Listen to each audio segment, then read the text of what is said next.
আসসালামু আলাইকুম ওরহমতুল্লাহ। আজকের বিষয়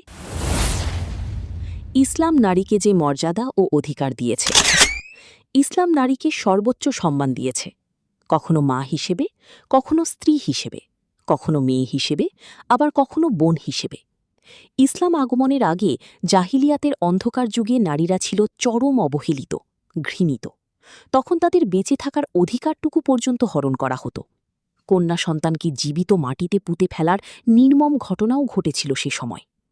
ইসলাম এসেই বর্বরতা রুখে দিয়েছে। ইসলাম সম্মান নিয়ে তাদের বেঁচে থাকার অধিকার নিশ্চিত করেছে। একসময় নারীদের উত্তরাধিকার সম্পদ থেকে বঞ্চিত করা হতো। ইসলাম তা কঠোরভাবে বন্ধ করেছে। নারীর সম্মান ও নিরাপত্তা রক্ষায় ইসলাম প্রয়োজনীয় সব বিধান দিয়েছে। পবিত্র কুরআনে সূরা নিসা অর্থ নারী নামে একটি সূরাও আছে। নিম্নে ইসলামী নারীর সম্মান বিষয়ে কিছু তথ্য সংক্ষিপ্ত আকারে তুলে ধরার চেষ্টা করব, ইনশাআল্লাহ। নারী যখন মায়ের মর্যাদায়। মহান আল্লাহ নারীকে মায়ের মর্যাদা দিয়েছেন। পবিত্র কোরআন হাদিসে মাকে সর্বোচ্চ মর্যাদা দেওয়া হয়েছে।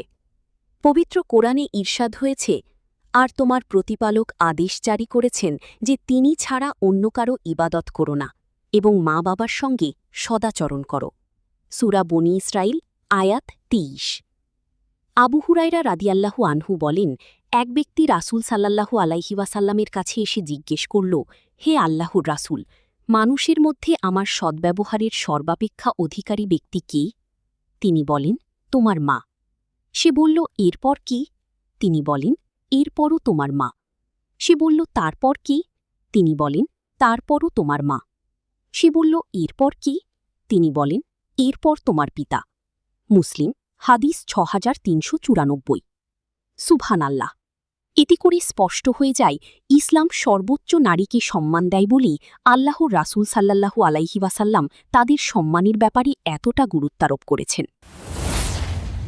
স্ত্রীর সঙ্গে যেমন আচরণ করতে বলেছে ইসলাম, নারী যখন স্ত্রী তখনও তাদের সঙ্গে সৌহার্দ্যপূর্ণ আচরণের নির্দেশ দেওয়া হয়েছে।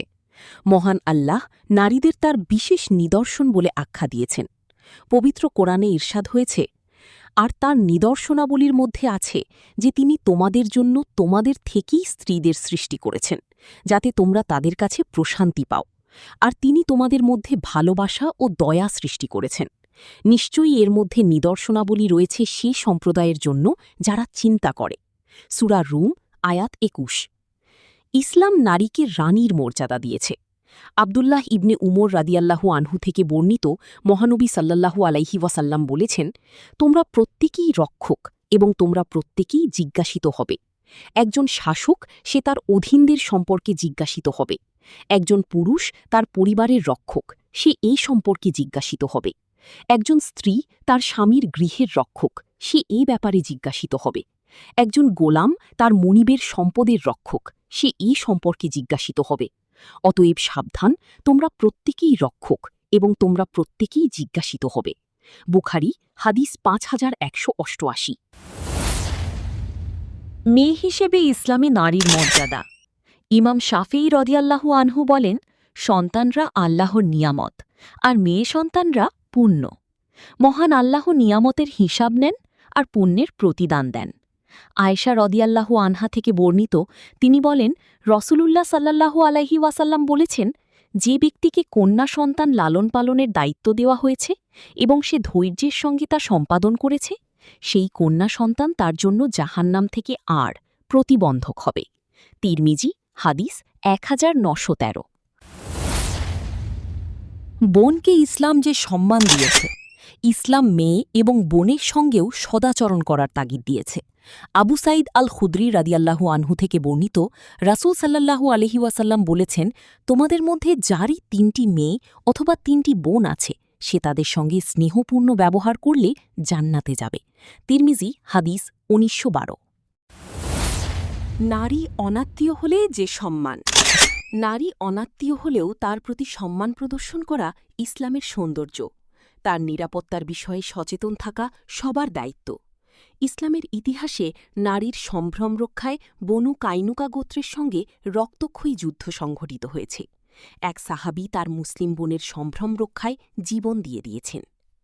আবু আউন থেকে ইবনে হিশাম বর্ণনা করেছেন, একদিন জনৈকা মুসলিম নারী বনু কাইনুকা গোত্রের বাজারে দুধ বিক্রি করে বিশেষ কোনো প্রয়োজনে এক ইহুদি স্বর্ণকারের কাছে গিয়ে বসে পড়েন।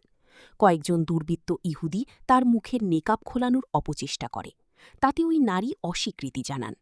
ওই স্বর্ণকার গোপনে মুসলিম নারীটির অগোচরে পরিহিত বস্ত্রের এক প্রান্ত তার পিঠের ওপরে গিঁট দিয়ে দেয়। তিনি তা বুঝতেই পারলেন না। ফলে তিনি উঠতে গিয়ে বিবস্ত্র হয়ে পড়েন। এই ভদ্রমহিলাকে বিবস্ত্র অবস্থায় প্রত্যক্ষ করে নরপিশাচের দল হো হো করে হাততালি দিতে থাকল। মহিলাটি ক্ষোভে ও লজ্জায় মৃতপ্রায় হয়ে আর্তনাদ করতে লাগলেন। তা শুনে জনৈক প্রতিবাদী মুসলিম ওই স্বর্ণকারকে আক্রমণ করে হত্যা করেন। প্রত্যুত্তরে ইহুদিরা মুসলিম লোকটির ওপর ঝাঁপিয়ে পড়ে তাকে হত্যা করে। এরপর নিহত মুসলিমটির পরিবারবর্গ চিৎকার করে ইহুদিদের বিরুদ্ধে মুসলিমদের কাছে ফরিয়াদ করেন। এর ফলে মুসলিম ও বনু কাইনুকার ইহুদিদের মধ্যে বড় ধরনের সংঘাত বাধে। প্রায় ১৫ দিন সে গোত্রের দুর্গ অবরোধ করে রাখার পর তাদের সবাইকে বন্দী করা হয়। ইবনে হিশাম ২-৪৭৭ আর রাহিকুল মাকতুম বাংলা ২৪০-২৪২। উপরোক্ত আলোচনা থেকে অনুধাবন করা যায় যে ইসলাম নারীদের সম্মান ও মর্যাদা রক্ষার প্রতি কতটা গুরুত্ব দিয়েছে। আজকে এ পর্যন্তই। যে যেখানেই থাকবেন ভালো থাকবেন, সুস্থ থাকবেন। আসসালামু আলাইকুম ওয়া রাহমাতুল্লাহি ওয়া বারাকাতুহু।